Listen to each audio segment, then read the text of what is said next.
Hello, welcome to Be a Leader podcast, where we talk about leadership. We look at issues across sports, military, and business through a leadership lens. So today's topic might be a little bit old because it happened September 30th of 2025, but I do want to talk about Pete Hegseth's Quantico speech, okay, Secretary of Defense, Secretary of War, whichever title he's choosing that day. But we are going to talk about what can we learn from this speech. So got 4 questions, again, like I did last time, but let's see what we can learn, okay? I'm not going to look at the individual. I'm going to just look what actions were taken, what can we learn from that as we try to get better leaders, become better leaders. So the first question is, what is leadership, right? In my leadership principles, my very first one is leadership is not about you. Listen, spend a lot of time, listen, because it's not about you. So that's a little bit of the challenge that we can see in this one. They had a big venue, right? It was in the Marine Corps Museum in Quantico, Virginia. Obviously, I'm a Marine, so I really like that museum. I was commissioned there.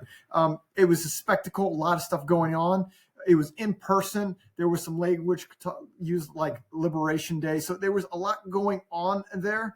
And the challenge is when it feels like it is about the leader, when it feels like it is about you, it erodes trust, right? Let's talk about eroding trust. Self-promotion erodes trust. Self-interest erodes trust. We need to build trust as leaders, not to kind of pull from it. And a little bit, it just seemed like it was more about Pete than it was about the team or the mission or the military or those type of things. So I think about sports. I think about Nick Saban at Alabama. He really talked about the process. He was really big on the process, not about himself, but on the process. Think about Bo Schembechler, the legendary coach for Michigan football from the 80s. His most famous speech is what? The team, the team, the team. It wasn't the coach, the coach, the coach. It was the team. It was all about the team. So the emphasis, good leaders need to emphasize the team and the mission, not themselves. And if the story is about the leader, the message gets lost. So I think the first challenge is it seemed very self-promoting, which is going to erode trust. And I don't think that's what Pete was going for. So that was the first question. What is leadership and where does this fit? Let's go on to the second question.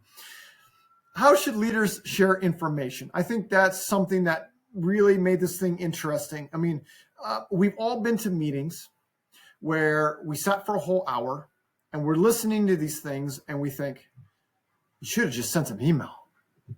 Why didn't you just send us an email? I'm wasting all my time and you should have just sent me an email, right? Not saying this is exactly the same thing about what happened here in this speech, but we've been in those meetings. We know what those meetings feel like. It kills the mood, okay? As we say in my background, ontological coaching, the mood is very important. You might have the right conversation, but in the wrong mood, it's the wrong conversation, okay? And you could argue his content, you could say his content was on point, right? It was on spot. It was good content, but the mood was killed because no one, I think, wanted to be there. I think that could be a challenge too, because then the conversation doesn't mean how good it was or what it was. It didn't land, right? It didn't land. We were talking about the first one might have eroded a lot of trust. So the mood of frustration is real. The mood of frustration is it shouldn't be this way, okay? And it's very likely, I'm not one of those generals and admirals, that those generals and admirals that were there to listen, that were forced to be there in person, probably weren't in there in the best of moods to be able to be receptive. Okay. The other thing I think about is like flying all these 1-stars from around the world in there. I mean, obviously it's going to be a safety risk being a Marine. I'm always thinking about security. I remember when I was in Iraq, we tried to do something as simple as a group photo. It was a logistical nightmare. It was so hard to get a group photo because the Marines are all spread out. We're in security. We're doing all these things for our coalition forces. And to get everyone together to spend 15 minutes all getting there in line to get a picture was near impossible because we had to pre-plan for like 2 weeks to figure out who's going to cover what sectors, how to train them on them, how to make sure the comms were up. Everything had to be perfect to get everyone there. Was it a security risk? It was. We had to take a deep breath for about 15 minutes. But man, it was super, super, super hard. And to think about all the top leaders on the military from around the world having to come to one spot, that's a different conversation. But all young military leaders, you know this, but it's worth bringing again. Security. You're always secure. I think that was one thing I had to learn when I was in Quantico myself as a young officer. Always have at least someone with a weapon at the ready scanning because security is so important, okay? You don't want to have your weakness because you're not paying attention, okay? So anyways, besides that route, we're still in that second question. How do we pass information? Well, I think there's three easy answers for this one, at least in the military side, okay? Chain of command might be something new here, right? Chain of command is a military term. It means you start with the top and it keeps going down, right? The easy part for Pete would be that he's the chief joint staff. He also has service chiefs for the Marine Corps, the commandant of the Marine Corps, right? Have maybe in-person conversations with those 4 or 5 individuals and have them go all the way down, trickle down. Okay, that could be the easy one. Okay, the other one in the Marine Corps, we had white letters. It was just a letter on white paper, right? But it was very official, and it was sent, and it would be passed down, and every unit would print it out, post it on the wall, and read it out loud, and have it to where all the Marines could read it. Okay, everyone knows what's going on, right? He had 10 or 12 principles that he wanted to talk about, or things that were important to him to talk about. Easy way. Put it in a white letter. Guess what? Don't have to fly everyone in. If you really wanted to have a presence, right, and just didn't want to leave it to written words, another third option that I've seen before is make videos. Yes, it sounds funny. I'm making a video right now for you, but I've seen it before. Military leaders create a short video and send it to every single unit. And then all the units, at some point, they have a deadline within like usually 2 weeks. Everyone sees it. And sometimes even have Marines sign off that they've seen it. Okay. If he really wanted his words to carry, he could have done something like that. Okay. And guess what? Still don't have to fly from across the world to do an in-person meeting. Okay. So there are different ways to pass and share information. I think a lot of it comes down to urgency, what's going on, who needs to be there. But it's probably safe to say not all these people had to be there in person. Okay. So I mentioned this earlier. Leaders are responsible for a lot of things. Leaders are responsible for the mood. Let's create a good mood. Again, the right conversation in the wrong mood is the wrong conversation. And you could argue that the mood was really sour going in here. Okay. So let's move on to the third question. Let's talk about standards. This is something that caught my attention. I think it caught attention of a lot of people that read or listened to his speech. What about standards? Okay. He was complaining about fat bodies, not looking good in uniforms, like being out of shape, low standards. Okay. Guess what? I love all those things because I'm a Marine. I'm a United States Marine. Okay. But guess what? Not everyone in that room is a Marine. And I think that's part of the challenge. Not everyone is a Marine. Okay. There are different standards for different things. Read the room. What's the reality? Well, not everyone needs to be in Marine Corps standards. Okay. Sure. We have warfighters, which is not a big percentage of the military. Not many are warfighters. We have a lot of support. We have a lot of specialists, and they're very important. Okay. They don't need to follow those same standards. Okay.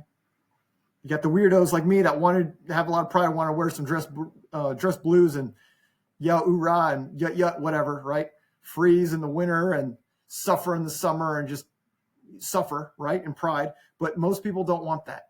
And the military is very large, has a lot of capabilities. Not everyone needs to be the same standard. Let's talk about standards real quickly.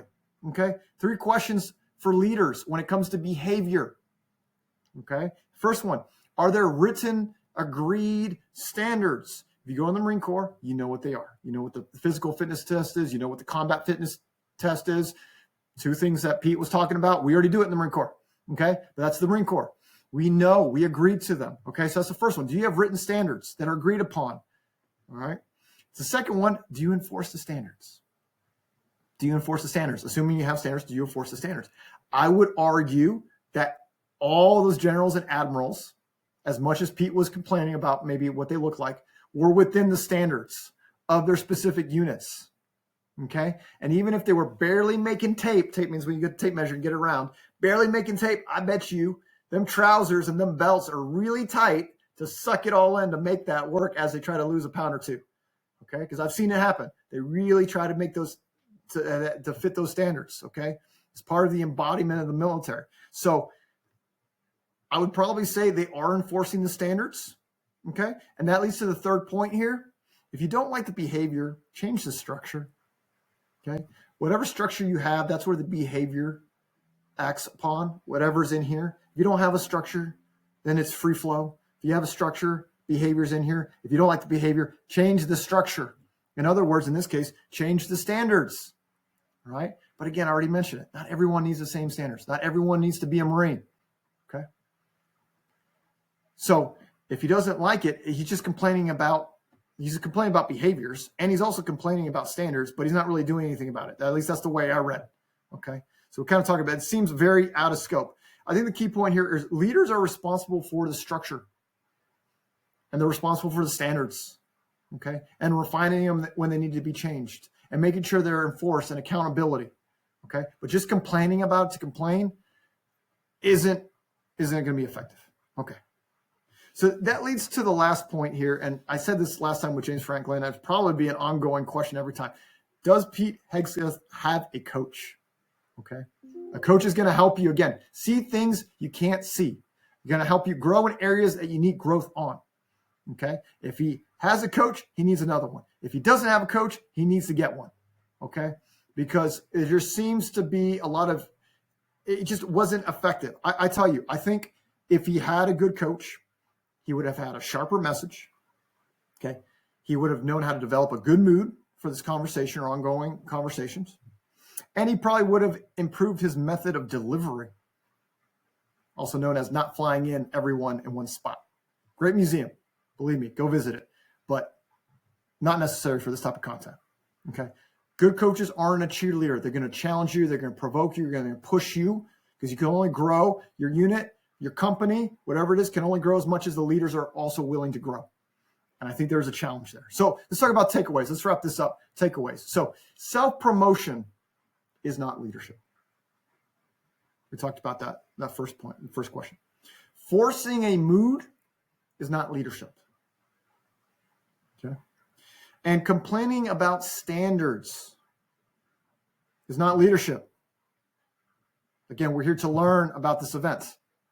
All right. What can we learn? Well, I got this. I got my whiteboard, college basketball whiteboard again. Here are the key points. I got 3 of them for you. So the first one, as a good leader, remove yourself from the center. Okay. It's not about you. It's about listening. It would have been very interesting if at this event, if it had to be in person, that he started and then pass it on to different chiefs or different units, different generals and admirals that would highlight one of his points, what they were doing about it, and the results that were coming out. That would have been effective, because then he would have turned the spotlight from himself to addressing, these are important to me. Let's see how we're tackling it. And then spotlighting different people actually doing something about it as case studies. Then they could have had a conversation during, afterwards, at the event. It would have been much more effective. Okay. But it wouldn't have been about him. Okay. Second, set the mood before the message. What can you do to set the mood so that people are receptive? So it's not compliance, which is a check in the box, but commitment, because they have the same shared value of the future, same vision of the future. Okay. Set the mood before the message. Don't force people in a meeting. They already know it's a waste of time. Okay. Find an effective way to create some ownership of what's happening. If this meeting, I don't know how many people, say there was 300 people. Okay.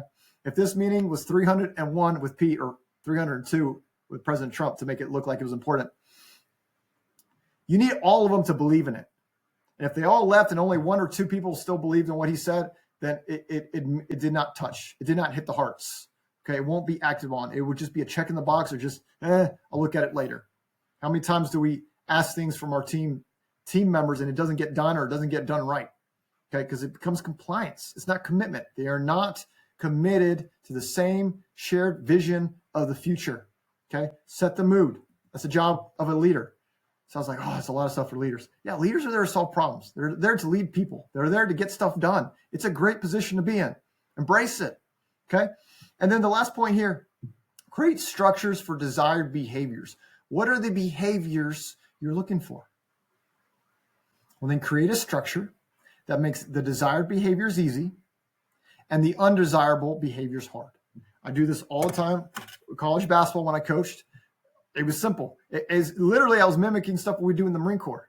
Okay. If I want them to be good at something, we do it over and over again. There was a threshold standard. And we train on it. And we rehearse on it. And we work on it together. And sports do the same thing. And business is the same thing. If financials are very important, we're gonna understand, what are our budgets? What are the things that we need to go to? Create structures, create behaviors. Okay. That's what leaders do. And until Secretary Pete Hegseth learns all three, he will continue to be a leader in title only. Okay. It sounds harsh, but that's the reality that a lot of us live in. I was in the Marine Corps. I know many, many military people that were not that good. We're not good. Okay. They were there as a title. And you're just buying time for them to get rotated, or you get rotated, because time don't stop, right? It's a saying in the Marine Corps, time don't stop. But let's be good leaders. Let's be great leaders. So whether you're leading yourself, you're leading others, or you're leading leaders, be a leader. My name is Daniel Pinedo. Thank you so much for watching. And until next time.